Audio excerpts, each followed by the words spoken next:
Every voice matters.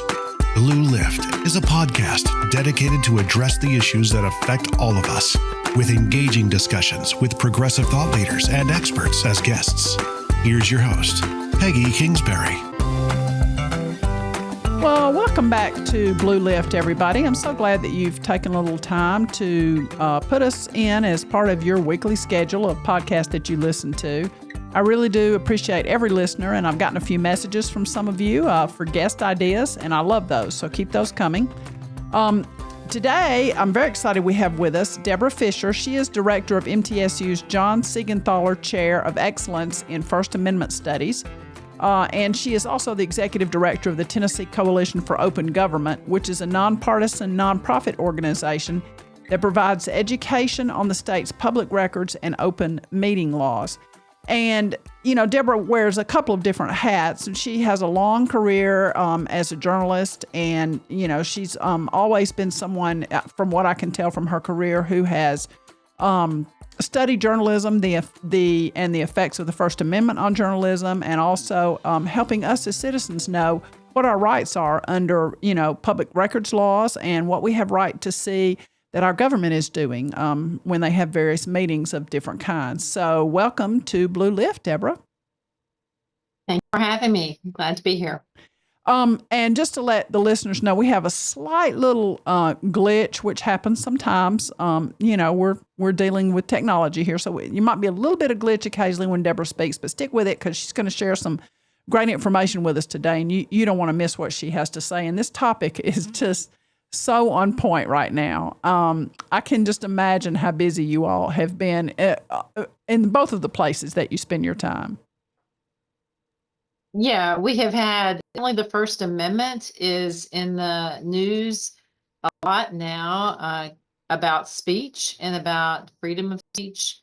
And of course, at the legislature, there are always bills that we are tracking related to public records and open meetings. So let's talk first about public records and open meetings. And I know that from what I understand, each public group, so let's say that it's a city council or a board of mayor and aldermen or, you know, something at the state level, they can have sort of their own procedures for how someone like me, just a regular citizen, could request records from them. Is that right? Right. They may have a certain procedure, but state law lays out kind of the minimum procedure that they can, I guess, impose upon, or rather the maximum that they can impose upon a citizen. In other words, you can make a records request in person, by email, over the phone. It does not matter how you make it. Just asking to inspect the records. If you're requesting copies, you may have to make a request in writing.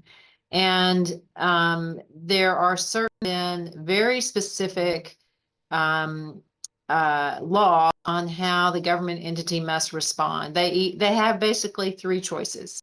They either give you the record within 7 business days, deny the record, or give you a redacted version within 7 business days, explaining those redactions or the denial. Or the third one is they can say, you know, it's not practicable for us to gather these records and have them ready for you in 7 business days. And they have to give you a very specific date on when they think they will have them available. So they could say 30 days from now, they could say 60 days from now, or they could say 3 days from now, but they still have to give you a date. So there are laws like that that govern that process, govern how much they can charge you for copies, and many other things. Well, it's a good thing that we have those laws, and I've taken advantage of that a couple of different times where I've requested open records, public records, and gotten those. And, you know, I did have to pay for the copies, but it didn't seem exorbitant. I mean, I didn't think it was an amount that would keep the average person from being able to get the records that they request, unless you're requesting, you know, something massive. So let me ask you this. How do these laws also then apply to meetings that Okay, so let me tell you what I'm really trying to ask here. It's very simple. Okay. Um, Be straight with yeah. So there are a lot of little groups that talk about the sunshine laws, where, for example, in a small town, you'll see your city councilman sitting around for coffee, and they're discussing the business of the city and how they may vote on different things. And I used to think that that was completely illegal and they were not supposed to do that. They're not supposed to have the meeting after the meeting or the meeting before the meeting. But we know that goes on, right? Yeah, I think that probably does go on. I mean, what the Open Meetings Act says is that all deliberation and decisions about public business is public business and should happen in a public meeting. And there is, a part of the Open Meetings Law that says two or more people can count as a governing body if they are deliberating and deciding government business. So in our Open Meetings Act, what it really comes down to is, what does deliberating mean? Because they're not going to vote, the two of them. You only vote in a public meeting. This can only take place in a public meeting. So the courts have come in and said deliberating is when you're weighing the pros and cons of a situation in order to reach a decision as a governing body. And they've said that some sort of lobbying, another member, and even sharing information with another member may not constitute deliberation. But still, this is the issue that gets people mixed up more than anything. What is the Bryan test? So what I tell people and citizens who call me about this is, I say, what do you think is happening? I mean, for example, if you go to a school board meeting and out of the blue, the first time they have on the agenda, build a new high school. And in that meeting, they say, well, we have these 3 sites to look at and let's vote on these sites. And they vote on a site of the new high school. That's a big issue, where they're going to put a new high school. Right. And they have very little discussion about it. There's no deliberation. They don't talk about why this site is better than other. Site will hurt these people, help these people, whatever. They don't discuss it at all, and they just vote. Now that is a sign that they have decided or deliberated, or both, this behind closed doors. And that is when you have a problem.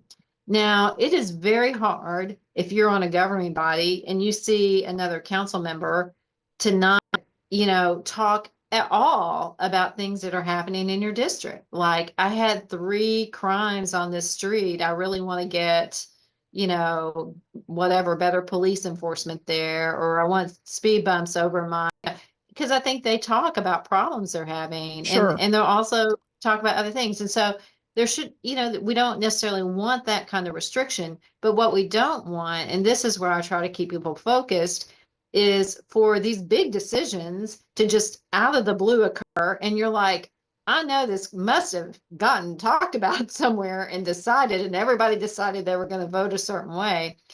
And the reason that's a problem is that you get to a meeting, and if there's no discussion about why this location for the high school that's way out on this end of the county is the best place and it's going to have kids driving 30 minutes to school, but it's really good because it costs not too much money. If there's no discussion or deliberation on that, you don't even, not only did you not get a chance to, know about it and talk to your representative, but you don't even know why they decided the way they did. You don't have any idea about what was it about this one as opposed to that one. And I think it causes mistrust in government, that they're just, when that kind of thing happens. So that's what I try to keep people focused on, that, there are things to absolutely worry about. And then there's some things, they're having coffee, they must be talking about business. I mean, maybe, but I don't know. It's hard to prove that. And it's also hard to, I just think, I think it really has to come into play when there's a big decision that's been made that the public doesn't like, or some people don't like, and they feel like it was decided without without any real discussion in Right. public. Yeah. Yeah. And I think I mean, I agree with you, and I see that the burden of proof is fairly high. And I mean, I agree. I don't want a world in where our politicians can't meet each other on the street and have some chit chat. But I'll Yeah. give you an example of something that happened that really sort of made me raise my eyebrows. And I thought, well, this seems a bit fishy. So I went to a school board meeting in the county in which I live, and they were discussing banned books. And the discussion involved a list of books, not a huge list. I think there were maybe 4 or 5 books. And so they were going to discuss in the open meeting, in the regularly called meeting, each of the books. As soon as a book name would come up, you could see a little coalition of school board members turned to one member who had that exact book and had some passages already marked out that he or she would read aloud and then make a spiel about why they think the book needed to be banned. And then they would vote on that book. And then the next book would come up, and this little group would look at another person as though to say, okay, now it's your turn because you agreed you would talk about this book. So it was obvious that there had been almost a script written before the meeting as to who would talk about what book, what they would say, and then, of course, how they would vote. And I sat there thinking, this is probably not legal, but as just one person to raise a stink at this point, what would a voter even do about something like that? Right. And and I'll talk about what you can do, but I want to say, when you have that kind of orchestration, I mean, it's almost as if the meeting is being done as a performance, Yes. a performative thing, rather than a true place for debate and for discussion. And we see this, a lot. And I think the public does see through that. Maybe when it goes your way or whatever, you're not so concerned. Like if you're the developer or something who wants the zoning change, or the person who wants the book either kept or not kept or whatever. But the truth is that the public doesn't want an orchestrated performance. And I mean, they want to know what their representatives really think. And I think what happens is there begins to be a culture among some governing bodies that we need to we don't want to be on the record in public sharing what we're going to think, because someone's going to hold us to account later for it, or clip it and put it on YouTube, or something like that, and attack us politically.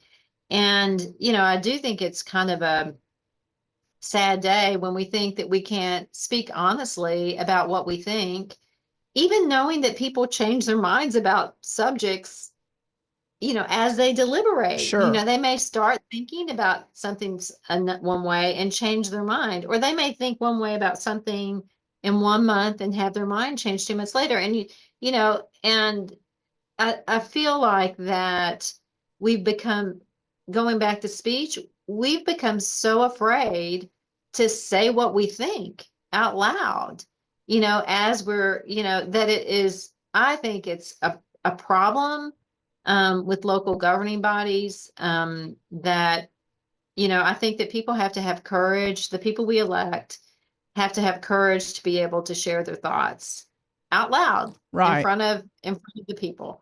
And they need not to be cowed by the fact that someone's going to, use it in a certain way against them or whatever. But politics is rough, and I think that's sometimes what happens at the governing body level and in the culture. But for a person who's upset about that, like, wait, there was no discussion on this, and you either kept the book or you yanked the book, wherever you were on this. And, if you really thought that was worth fighting, the remedy in the Open Meetings Act is to file a lawsuit. And actually, it's very hard to enforce. It is dependent on a judge has to look at the facts of the case, decide, you have to get at whether there was deliberation ahead of time. And it can be proven, but it can sometimes be difficult. And I don't think a lot of citizens really like to go down that path. I should mention, last year, Representative Susan Lim ran a bill that did put some teeth into the Open Meetings Act. Prior to this law passing, if you sued over an open meetings violation, you basically, if you won, you didn't win much, right? It may make the decision null and void, but they could go back and, of course, redo it Right. in an open meetings kind of way. But what she added in there was you can have your attorney fees awarded if you win. And if you can prove that they did it, and knowing that they weren't supposed to. And believe it or not, that came up out of a school board book banning issue Oh, wow. where, yeah, yeah. And so, my experience with open meetings is that this is actually this is not a partisan issue. What I've seen is there are people on both parties, especially in the legislature, who really think it's important and to have some kind of accountability in the Open Meetings Act. So anyway, that was a really good advancement in the Open Meetings Act by Susan Lynn out of Wilson Wow. County. Well, that's great. Yeah. I did not know that. I think the other thing that is very frustrating to just normal people like me is that you'll hear about an issue coming up, and then you'll have someone out of the voting entity say, "We've got the votes," or "We don't have the votes." So there's a whole theater going on around this thing before it's even in front of the public, and I think that's frustrating to people. So let's switch gears just a little bit, and I want to spend some time talking about journalism in general and the big changes you've seen in journalism. I was just listening and reading some things about the Sullivan case, sort of tracking what's going on with that and in the current atmosphere, and we'll get to that. But let's talk about journalism in the say the last 5 years. What do you think some of the biggest changes have been for journalists? Right. Well, I think the biggest change has been the chasing of the audience, and that always news organizations have been focused on their audience, but because of the changes in social, with social media particularly. You now have people who are, in my view, there are news organizations that instead of that kind of, effort of straight down the middle, we're going to try very hard not to be partisan one way or the other. You have less of that out there. I guess that most people, whether you are a liberal, moderate, or conservative, or very conservative, that you would probably agree that there's not that many kind of down the middle information where you have no idea what their politics are and or how they're approaching the news. So what I've seen, especially with TV news particularly, is that and where a lot of people get information is that they're getting it from, with the perspective, with coming from it with the perspective. And sometimes it's a really strong perspective and it doesn't feel like someone's just reporting the news. So, I think that has changed. And I think that is because, they do better with their audience when they report it that way. It gets more emotion out of people and so forth. So that I think has been a big change. I mean, I was in the newspaper business for more than 20 years as an editor mostly, but also as a reporter. And I remember we worked really hard. A lot of people thought the Tennessean was a liberal paper, but we worked very hard in terms of reporting. And it did have, editorials, that took a certain viewpoint, but there was still a very big line, and I think there is now too, but a big line of separation between news and editorial. And even the newspapers like that still exist and have that line, they may have less audience now, or rather the audience is, going to a lot of other places. So in my mind, that is where journalism has, taken a bit of a change. That said, I still think I mean, we are rich in this country with news organizations that publish actual facts, and that pursuit of truth is still the guiding star, whatever that truth is, right? That's still the guiding star. And I do think that I still hope and trust that American people will still gravitate toward that and go for news information sources that are giving you more than just opinion, but are actually giving you facts, because at the end of the day, you just kind of want to know what's happening. A lot of people do, without everything else around it. I mean, sometimes we definitely want opinion. We want to know what people think, but I think that has been a change in the news media environment, and it's made it it's been tough, but there's still good, strong journalism out there. It's some amazing journalism. We bring people here to MTSU every year as part of the Pulitzer Prize series, and um, listen to journalists who are just there in the trenches and breaking and information, bringing to the forefront amazing information that they had to dig and dig for, both with public records, but also shoe leather reporting. And so it's still out there. Well, and So, a lot of people that I know, and certainly myself and my husband and I, we love those stories that have really been fully and thoroughly investigated, and that bring out the things, that we find interesting. And I think, from a consumer's point of view, I see exactly what you're saying. Sometimes it's like a fire hose of information, so you just pick out the one or two things and sometimes we gravitate to the thing that's more pleasant for us to hear, based on our personal biases. But when we talk about journalism and the truth, there used to be a black and white line between this is the truth and this is not the truth. mm-hmm. And that line is gray now, and that is what I find so difficult as a consumer of news to deal with, because I will hear someone say something in the media, whether it's in a press briefing or whatnot, as though that is the absolute truth. And I know that that's not the truth, but then that gets reprinted as the truth. And then before we know it, that becomes the truth to a lot of people. I don't even know how we combat that these days. And I'll just give you an example. And I know that your role means that you cannot, be particularly biased to one side or the other. But when someone says apple cider vinegar is a cure for the measles, and we know that's not true. I mean, every scientist everywhere will tell you that's poppycock. That's not true. But then when someone is allowed to say that on a news show, and that is shown on that show as being the truth, how is the public supposed to know the difference at that point? Well, where it's not presented as someone's opinion.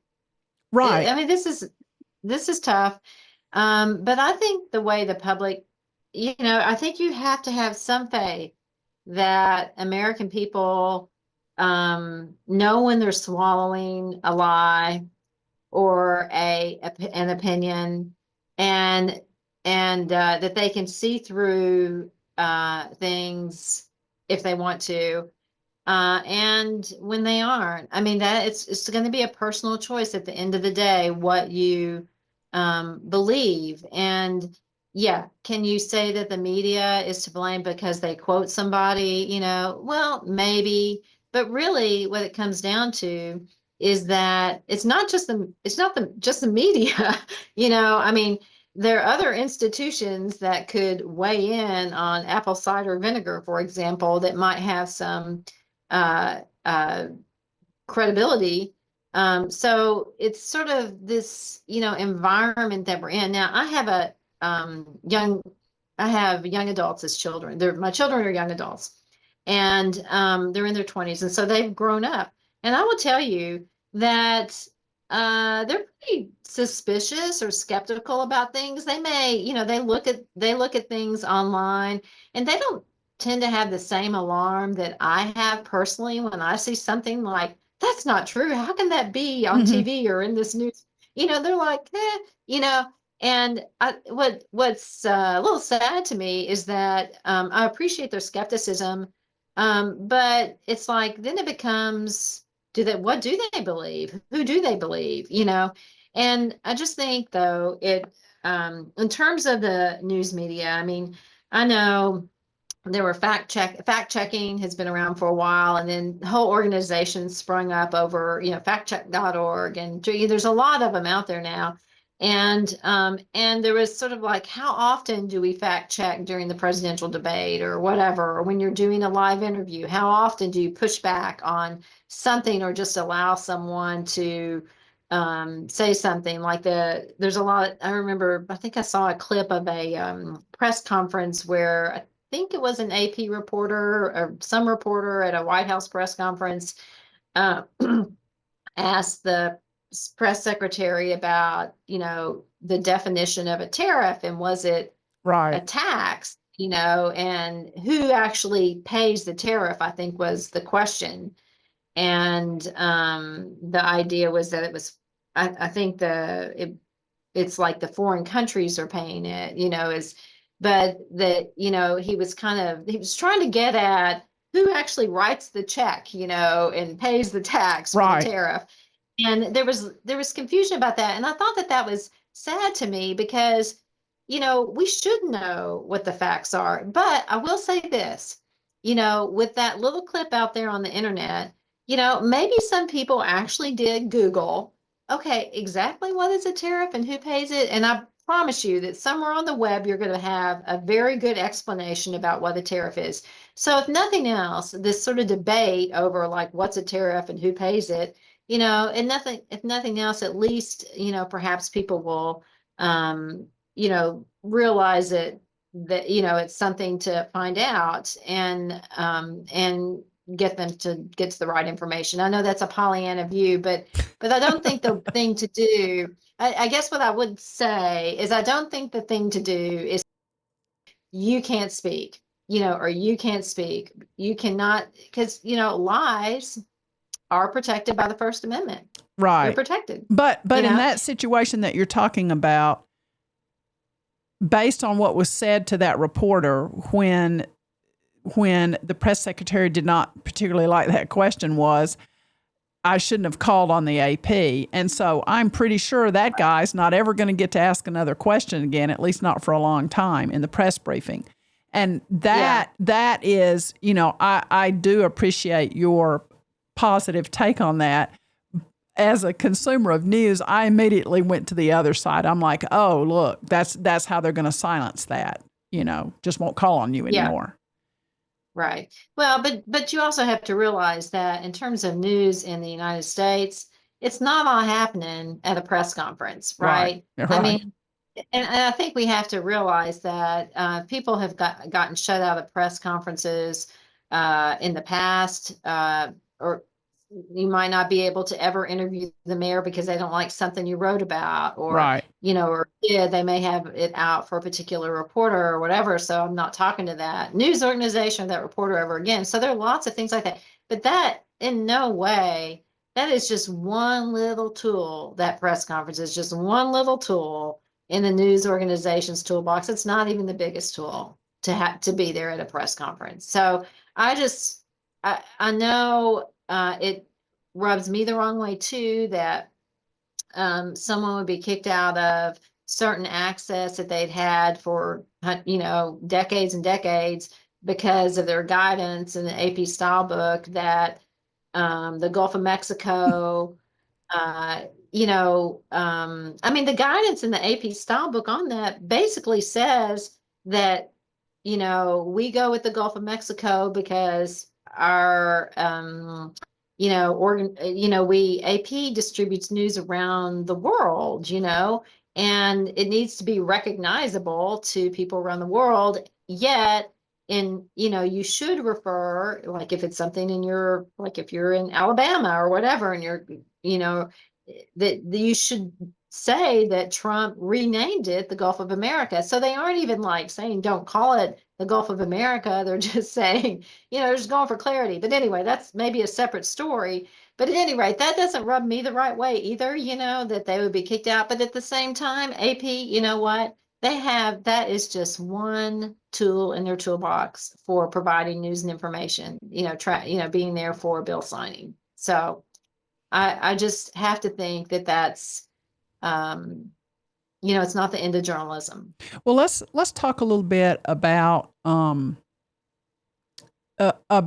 the Sullivan case, and my understanding of that case is, and I can't remember what year it was decided, but it basically said that, to sue a news organization for something they print about you that you consider libelous and don't like, you have to prove that they had some malice in doing that and that they intentionally sought to do damage to you by printing an untruth.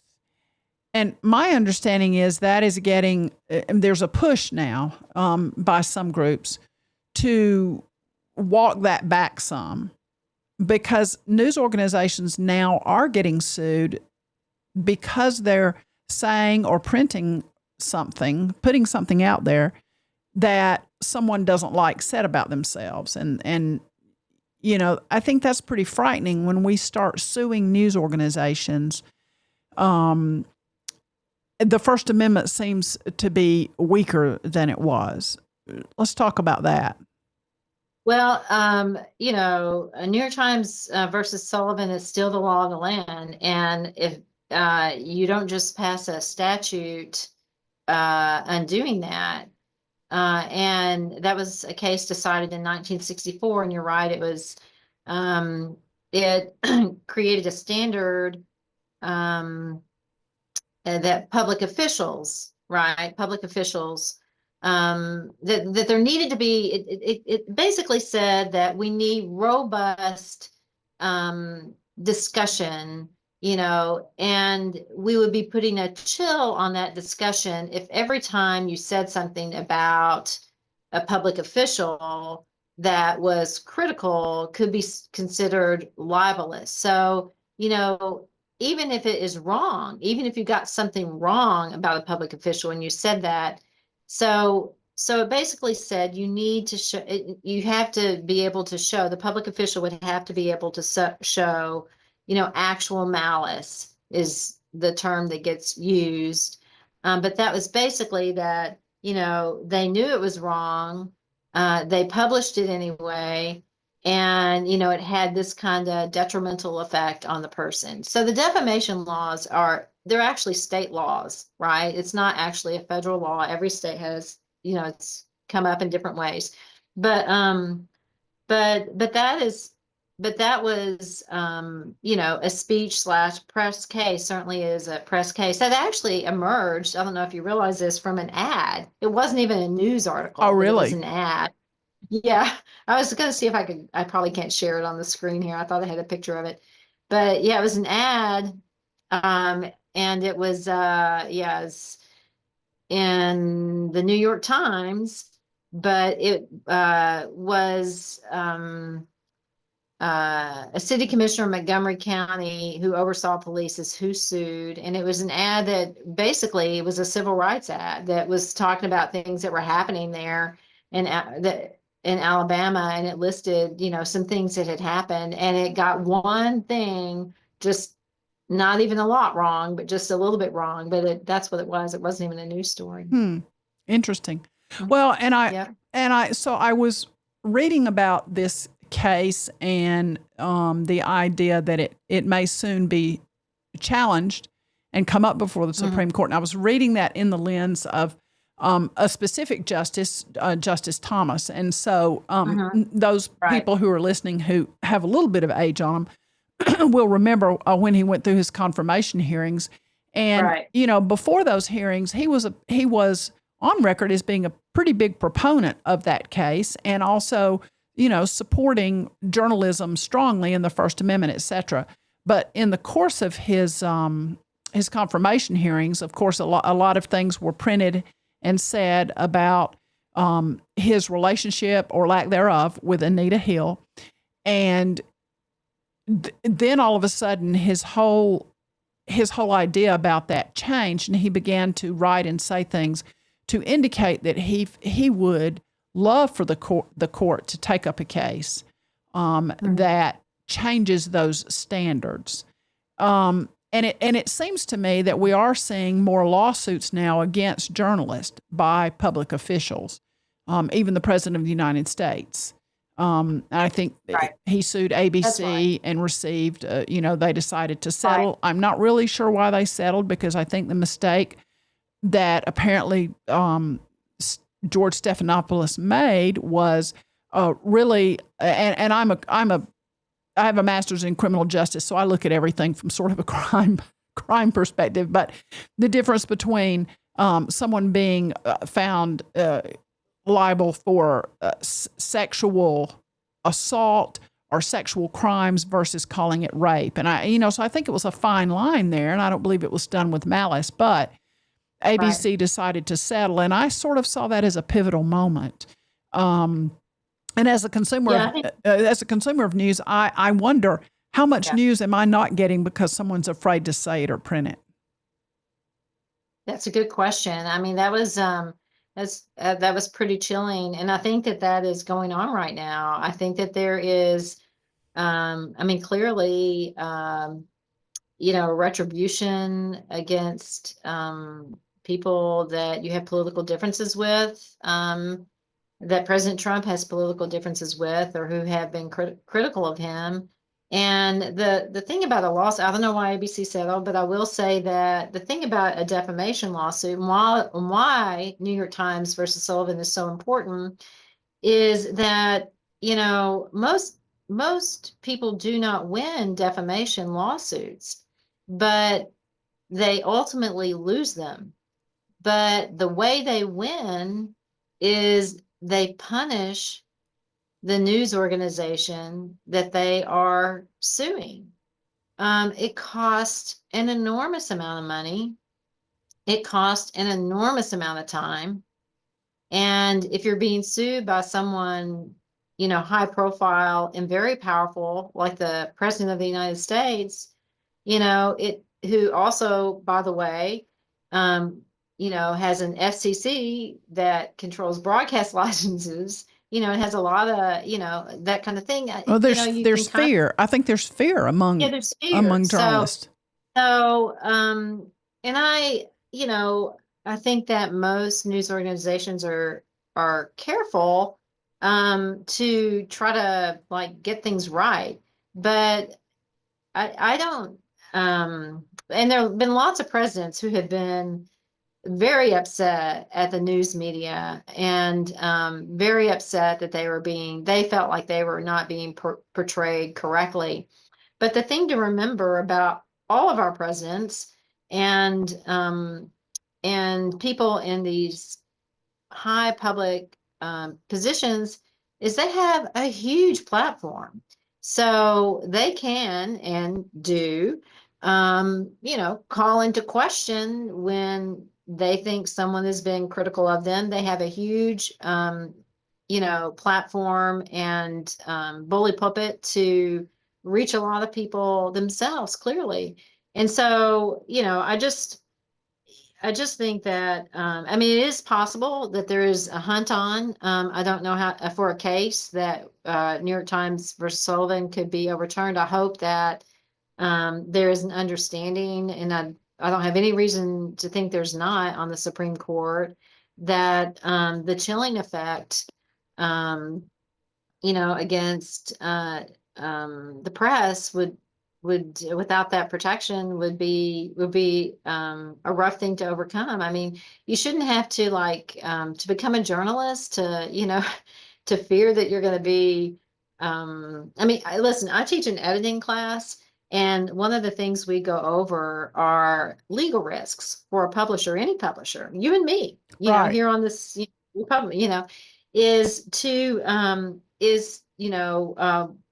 we have copyright issues, and we have privacy, we have to be careful about in news reporting. But the biggest one, and then we have ethics, which are not a legal risk, but should guide us all. And then we talk about the defamation and how to kind of edit for that, how to look for things that are defamatory for people, and to think about, what you can publish, what you should publish. And really what you're looking for is trying to get editors to continue to scrutinize for the truth and accuracy in your report. But at any rate, it is the thing I also try to tell them, it's easier on the front end to try to edit for things than it is on the back end if you get a claim by someone. But anyway, it could really have a chilling effect, I think, on the press. And I think it's possible that even in the current environment, there are some journalists, I'm sure that journalists are being careful, but I still think there are a lot of courageous journalists who are just focused on the truth and accuracy and are, still trying to follow that path. Well, and I agree. Not be scared about it. Yeah, and I totally agree, and I believe that they are treasures, those who are still willing to stick in with it. I just think we're at a very important juncture right now with journalism in the country. Yeah. I've seen it in my lifetime, and I'm 65, and so I've seen it in my lifetime.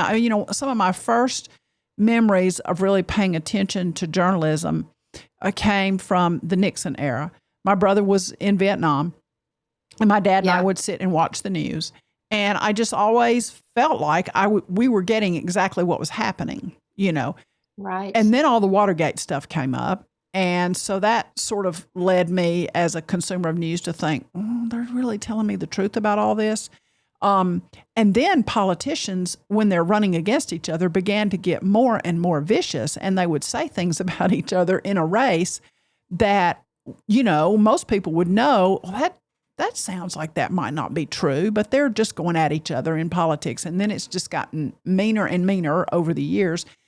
But now we have people with a huge platform who are able to stand up and say just whatever they desire to say. To be honest, I'm worried about journalism too. Yeah. I am worried about journalism too, and I'm worried about the attacks on the press. I think they are the biggest I've ever seen, in my lifetime. I'm sure there have been attacks on the press in the past, but these seem really large. And I think the American people are going to, if it's, we don't want the American people, I don't want me, I don't want my kids to wake up one day and think, wait, where is the independent press? We need an independent press. We do not need a government press, right? We have the government. They have their voice. But it feels like we're headed there. Press. Yes, we do. Well, but it does feel like we're headed there. And it makes me very sad that many people in the younger generation, and maybe even, your kids, but certainly I have younger employees, I just wish that they knew how it used to be. It makes me sad that they have very little trust for the news in general at all. And so they get it from TikTok and Instagram, which is sad. Well, it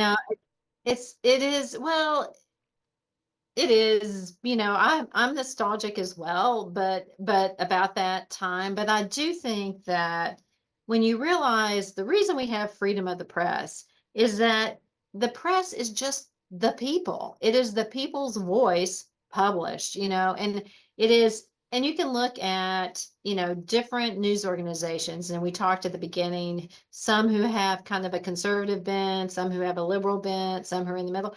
But that's how it's always been. I mean, you look, that is the founding of America. We had very partisan press. So the partisan press is not new.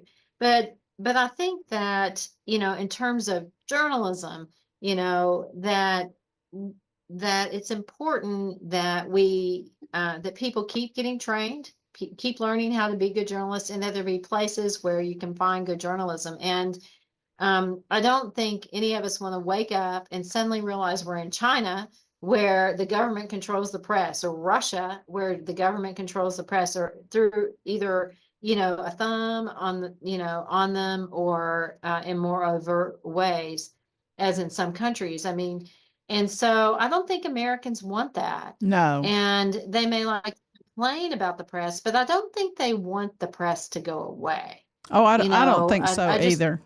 sometimes they act like it, but Yeah. I don't think they do. Well, and they act like it when, as I said, when something's been reported and it goes against what they, I had a guest on. Yeah.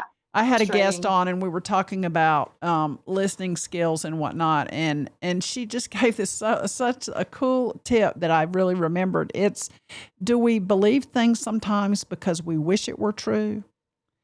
And so I think a lot of people look at the press that way. As soon as a journalist says something they don't really want to hear about their favorite person, then they just say, well, that's not true. And conversely, as soon as they say something glowing about their favorite person, well, then of course that's true because we wish it to be true. So I've sort of taken that tip to heart and tried to use that when I listen to people and when I'm talking with people about issues.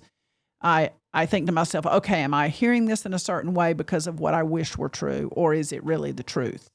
And I look at the First Amendment and I think, oh, wow, I wish that a lot of people would hold it as dear as they hold the Second Amendment, and we seem to be letting the First Amendment kind of like, oh, yeah, so maybe, back then they really didn't know what was going to happen. So the founding fathers couldn't have anticipated. They didn't really mean that you can say anything, but I think they did. I think they meant that this new country would be different. And you can say, you can't yell fire in a theater. We get all that. But you should be able to freely speak. And certainly when it comes to talking about the leaders of the country and giving your opinion on politics, et cetera, or anyone in public office, a school board member or whatever. But I do think we're at a very scary time. And like even on this podcast, as you said, and as you said on this podcast, it never really occurred to me that I could be putting myself at risk. I'm still willing to do it, but I just think about all the people now who are trying to find independent sources for news. And even I myself, I stay pretty plugged into things. I look at various sources, and I even look at a couple of sources a day where I know they're biased. I know they are, but I still look at that. And then I try to make sure I look at the New York Times because I still consider that for me kind of a gold standard. Especially, in their opinion area, they'll give opinions from, several different, viewpoints. But it's very hard. And I watch 60 Minutes. I'm just sort of into the news and have been for really, like I was saying, since I was a child. And I am afraid for journalism right now. And I'm afraid for people who are doing independent journalism because they can't afford to defend themselves against these large lawsuits that we know there are firms out there who are specializing in that now. Like we will go after somebody who says something about you that you don't like, and we'll just hold their feet to the fire and it'll cost them so much they'll eventually settle. Can I give a plug for the reporters? Yeah. A happy note. The Reporters Committee for Freedom of the Press has something that they call a program called the Local Legal Initiative, and they're hoping to expand it, but they're in either 5 or 6 states now, in which they have an attorney in that state who will do work for a news organization or a journalist, at no cost. And we have that in Tennessee. Oh, that's great. great. First state. Yeah, we were the first state to get a local legal initiative attorney. He's based here, in Middle Tennessee, but he has done work all over the state for, I think we've had him maybe 4 or 5 years, maybe more than that. Don't hold me to that. but he's been here for a while, and he's done some incredible work in terms of public records lawsuits. Sometimes it doesn't get to a lawsuit, but he works with a journalist or the news organization, is able to, through great lawyering, shake loose what the information they need. He's won lawsuits. He recently won one against University of Tennessee, who was holding back information. UT usually is, I don't know, they're okay at giving out records, but Yeah. they weren't in this instance. And but he's really done a terrific job. And so there are institutions like that, Reporters Committee for Freedom of the Press. But there are others out there, and there are a lot of that are worth supporting, and that are helping journalists. And that one I just know about specifically because they are on the ground in Tennessee doing work here. So there's a That's plug really for good them. to They're know. Yeah, that's Yeah. awfully good to know. I have a friend Yeah. who's a journalist for a publication in Tennessee, and he shared with me that he was in a meeting, a public meeting, a meeting that should have been a public meeting, and they actually asked him to leave, and he said, "What do you mean leave?" And they said, "Well, we don't want you in here." And he said, "Well, actually, I'm staying." And he got on the phone with his editor, and the editor said, "No, stay, don't leave. You have every right to be there." And so I think that we should not assume that every entity is trying to go by the rules all the time. And I'm just glad we have reporters who will stand up for that and say, no, we need to be here because the public has a right to know what's going on in this meeting. This is a public meeting. It was advertised as such. And so here I am. And I really appreciated him for doing that. And then, my thing is, well, you just need to sue them.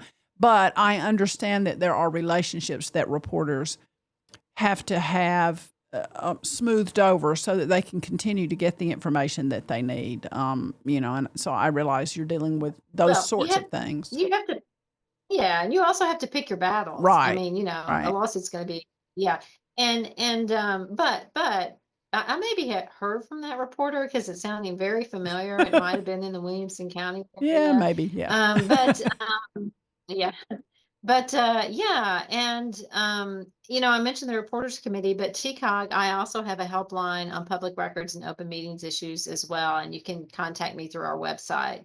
So, but that's true. People need to know their rights to be able to even, because it can be pretty, when you're dealing with a government official and they're telling you something. I think citizens run into this a lot too, and you don't know your rights exactly, and Right.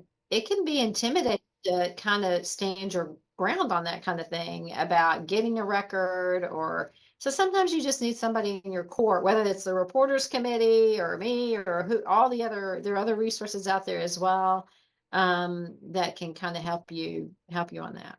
Right. Well, thank you so much for all of this great information. I mean, the depth of your knowledge and your perspective is so important to us. And I love the work that the Tennessee Coalition for Open Government is doing. If someone's listening and they have a question for you all around that area, where should they go to get in touch with you? They can go to our website.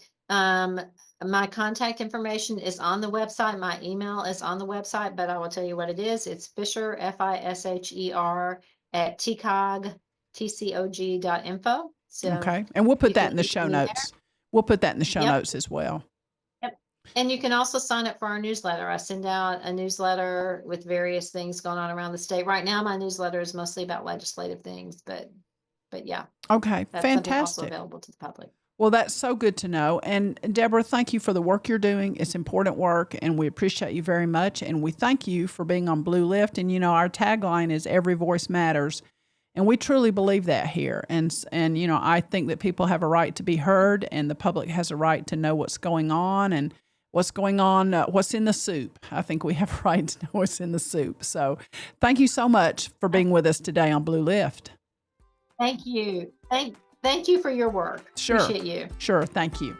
All right, everybody. If you enjoy this episode, let us know, and make sure you share it with your friends. This podcast can be heard on all the places you get your podcast, and also on YouTube. So we will see you next time.